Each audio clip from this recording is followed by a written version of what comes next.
Hi everybody, I'm Zilla Blitz and welcome to episode 4 in our playthrough of Nevsky, the first game in the Levy Campaign Series from GMT Games and designed by Volko Ruhnke. We're going to pick up right where we left off in the summer of the 1240 campaign. Now the Teutonic Forces down in the south have suffered the tragic loss of one of their lords. In the north, however, the Danish princes are going to storm the fort at Caporia to see if they can get the Teutonic invasion back on track and give the Teutonic Forces a badly needed win. Let's do a quick recap as we jump back into the action. We have two theaters really of operation, the south and the north. Let's take a look at the south first. We left off the last episode with Gavrilo making a bold attack from Pskov over here to take on the Lord Yaroslav, the exile of Pskov for the Teutonic forces. He wiped out his forces in a questionable defense by Yaroslav.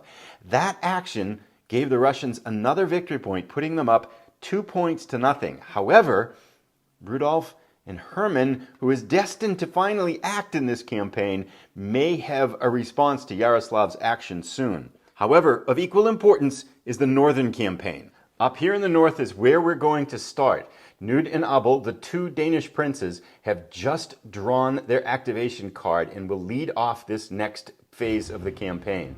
Their forces are putting a siege on Fort Caporia, and we're going to start out with their forces storming the walls. If they can succeed here, they will gain a valuable victory point in this campaign. Now, before the Danish princes storm the walls at Fort Caporia, one thing that they can do in addition is use their other command action before that happens to ravage the countryside around Caporia. That will give them provender and loot, which they can then use to support their incursion here into Russia. Now they've done that, their next action is to storm the walls at Fort Caporia. Let's see how this plays out. So here's the battle as it starts out. Now the defenders in the fort, there's no lord here. They have their garrison. At a fort, it is only a singular men-at-arms unit. Facing them, the Danish princes will be storming the walls with a knights, a contingent of sergeants, and 3 units of men-at-arms. Now, and as well, it's also of note that the Danish forces, their men-at-arms have crossbows. However, we're going to start with the defenders, and the defenders will have walls, which will make it even harder for the Danish forces to hit them and to defeat them. We start out with the men-at-arms. They're going to fire their crossbows first. They have a half unit of crossbow strength, rounded up to 1. Now the siege works, which are at level 1, they have to get by those siege works first, which means they have to roll greater than a 1 for the siege works not to protect the Danish attackers. They roll a 1. The siege works come to the rescue. An unfortunate turn of event for the defenders at Fort Caporia. Now the archers from the princes of Denmark can fire. All 3 of these men-at-arms units can fire, and they have a half each, so it's 1.5 rounded up, which means they do 2 hits worth on the defenses here. First, however, because this is a storm, they've got to get by the walls at the fort. And the walls on a fort have a defensive value of 1 to 3. So if we roll a 1, 2, or 3, nothing gets through, and we don't have to roll to see if the hit affects the defenders. We're going to roll both dice, because 2 hits are identical. A 1, 2, or 3, the walls have prevented any damage. A 1 and a 3.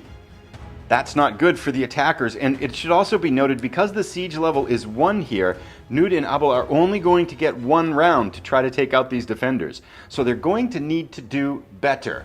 Now, however, we go to the melee phase. That's the archery phase. And in the melee phase in the storm, all of the defenders go, then all of the attackers, all of the melee defenders go, then all of the melee attackers go. This, again, is a strength of 1/2. Oh, in melee, actually, it's a strength of 1. So they get 1 more roll. The siege works could, however, protect the defenders. A roll of a 1, it would. It does not. They get a 5. So now we have to see if the hit gets through the armor of one of these, and we must take it out on armored troops first. So let's do this. Actually, we're going to do the sergeants, because they do not have archery. So a roll of a 1, 2, or 3, and the sergeants have withstood the attack. 3. They withstand the attack. Now comes the last chance in this turn, in this phase, for Knud and Abel to be able to take the fort. They're coming at them with knights who in a storming only have 1 attack point instead of 2 that they have in a battle. The sergeants have 1, so that gives them 2. And I think we do all attackers at once. Melee has 1 in attack, so it is going to be a total of 5 attacks Again, they have to get past the walls here, so we'll roll these in stages of 2. A 1, 2, or 3, and the walls have absorbed the first 2 hits here. 6 and a 6. 2 hits get through. Let's do the next 2. 3 and a 6. 3 of the 4 hits get through. The last one, 3. 3 of the 5 hits get through. Now it comes down to the armor of the men-at-arms here to withstand the attack. Looking a little bit grim, on all 3 dice, they have to roll a 1, 2, or 3 to survive this assault. A 6, a 4, and a 3. They do not. The defenders are routed. And with that, Kaporia falls. All right, so the siege marker is gone because the fort has fallen. A lot of stuff happens here. First, this has one singular line around the fort, so they get the Teutonic Forces get a victory point. So they now got 1.5 victory points for this action. In addition, they also get spoils for the battle here. They get an element of loot, coin, and provender equal to the level of the fort, so they get a pretty good haul here of kind of resources they have managed to pick up from the victory. Now they did fight, so we have to pay for that, and we can feed our troops basically with either food or loot. We're going to use the loot because it's hard to move around with the loot, so we'll keep the provender and coin. This gives the Teutonic Forces a big 1.5 victory points.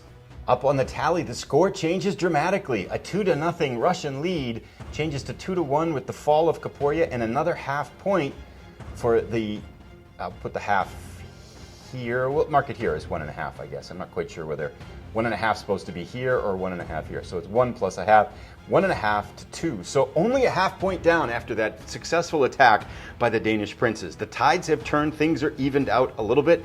Now let's go to the Russians' turn. Right, 3 more phases for the Russians in this half. Let's see who comes up here. I think it's pretty good odds it's Domash or Vladislav. Domash can act, so let's consider his options. There are a couple of actions we could consider with Domash. He could come up here and support Gavrilo, but that would leave Pskov undefended. Likewise, he could try to move up here and block Herman, who we know is going to attack soon. But I think the smartest move here is to stay in Pskov and defend it. So that's what he's going to do. He's only got 2 command points too, so he really couldn't get that far away anyway. He, however, is going to use both his actions to forage the countryside. In summer, he picks up 2 provender and will add that to his mat. Let's go now to the Teutonic Forces' turn.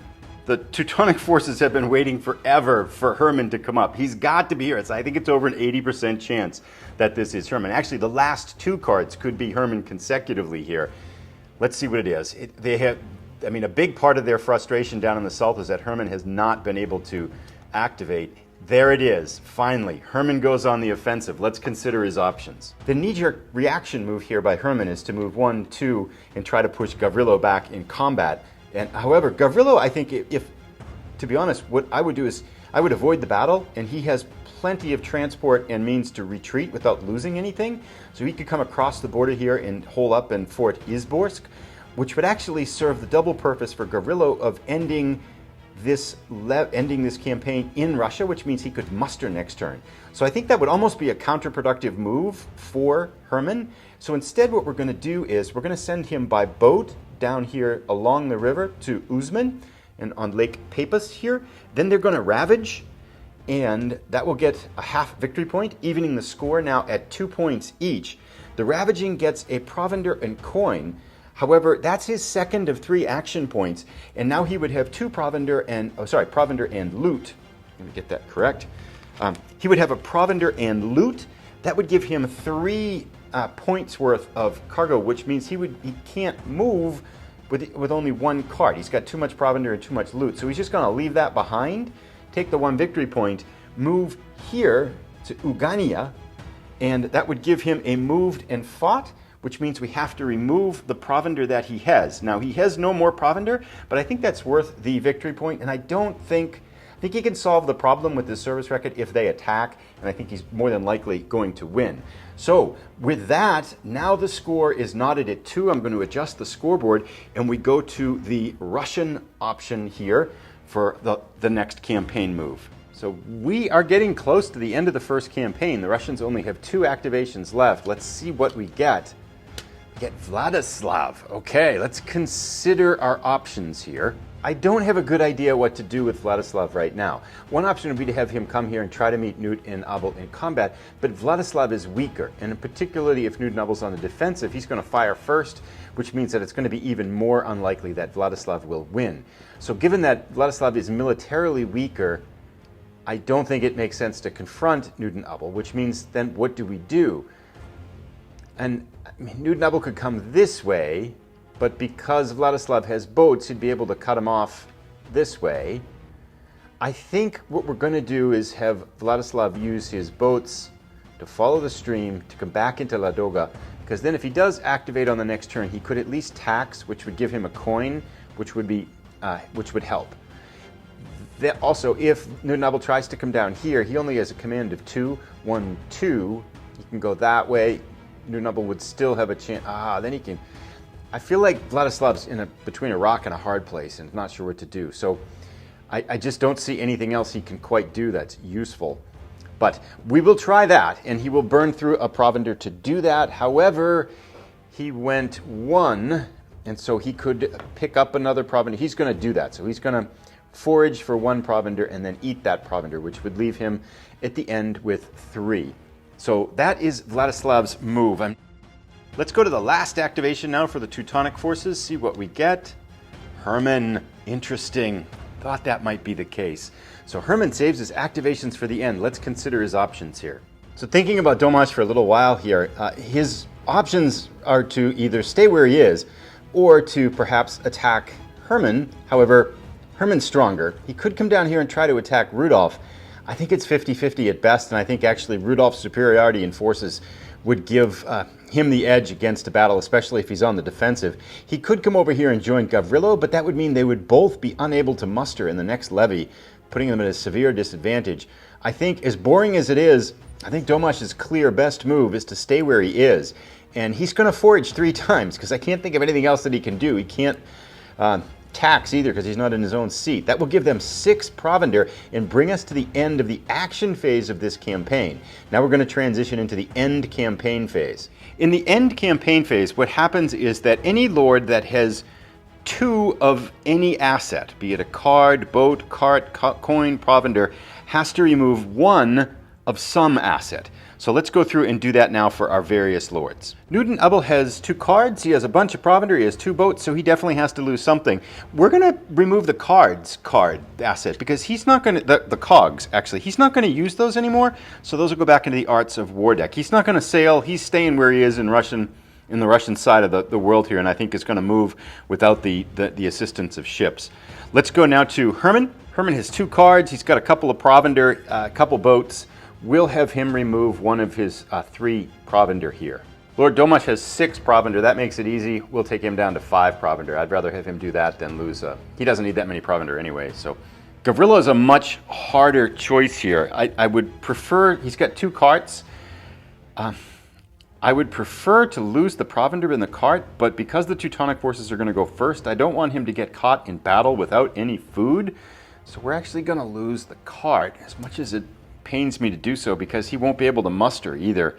But I do think starting the next campaign without any provender would be bad for Gavrilo, potentially very bad.